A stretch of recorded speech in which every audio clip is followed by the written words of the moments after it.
Hello बच्चों, चलिए प्रश्न को देखते हैं। प्रश्न यहाँ पर देखिए, अभिकथन दिया गया है।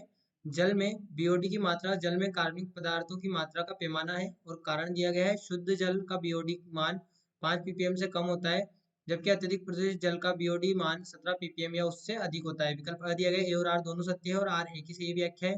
विकल्प ब दिया गया ए और आर दोनों सत्य है लेकिन आर एक ही सही व्याख्या नहीं है।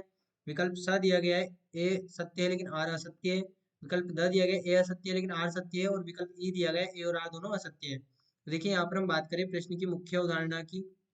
मुख्य अवधारणा, तो देखिए बीओडी क्या होती है।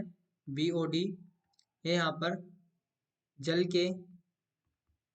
के किसी निश्चित आयतन में निश्चित आयतन में उपस्थित उपस्थित कार्बनिक कार्बनिक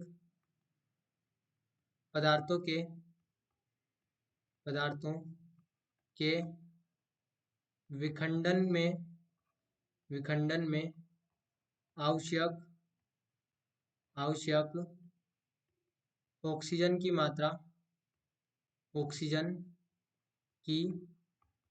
मात्रा हमारे पास में क्या कहलाती है, बीओडी। यानी कि देखिए बीओडी यहाँ पर बीओडी पैमाना है किसका, कार्बनिक पदार्थों की मात्रा का। जितनी ज्यादा कार्बनिक पदार्थ होंगे उतना ज्यादा प्रदूषण होगा, और जितना ज्यादा प्रदूषण होगा बीओडी उतनी ही बढ़ेगी। कार्बनिक पदार्थों का पैमाना है, क्योंकि कार्बनिक पदार्थ अधिक तो प्रदूषण अधिक, और प्रदूषण अधिक तो बीओडी अधिक। बीओडी अधिक। तो हम यहाँ पर देखें, हमें क्या दिया गया है कि शुद्ध जल की बीओडी, शुद्ध जल के लिए बीओडी 5 ppm से कम होती है।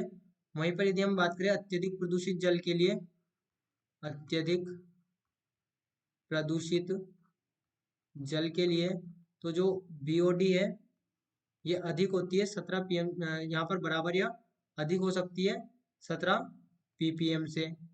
17 ppm से, क्योंकि अधिक ऑक्सीजन की आवश्यकता होगी, और अधिक ऑक्सीजन की आवश्यकता होगी तो फिर जितनी ऑक्सीजन घुलित अवस्था में है वो भी यूज हो गई होगी। तो यहाँ पर प्रदूषित जल के लिए बीओडी यानी कि बायोकेमिकल ऑक्सीजन डिमांड जो है, जो ऑक्सीजन की डिमांड है वो और बढ़ेगी। तो यानी कि हम कह सकते हैं हमारा अभिकथन भी सही है और हमारा यहाँ पर कारण भी सही है। लेकिन देखिए दोनों अपने आप में सेपरेट स्टेटमेंट है। जो कारण है वो यहाँ पर अभिकथन की सही व्याख्या नहीं कर रहा, क्योंकि बीओडी का मान हम इसलिए लेते हैं कि ऑक्सीजन की मात्रा को यहाँ पर निर्धारित कर रहा है, लेकिन कारण तो अपने आप में एक यहाँ पर मात्रा दी गई है। तो ये हम यहाँ पर अलग अलग स्टेटमेंट है, तो हमारे पास में विकल्प ब यहाँ पर से हो जाएगा। ए और आर दोनों सत्य है लेकिन आर ए की सही व्याख्या नहीं है। तो बच्चों आशा करते हैं आपको प्रश्न समझ आया होगा। धन्यवाद।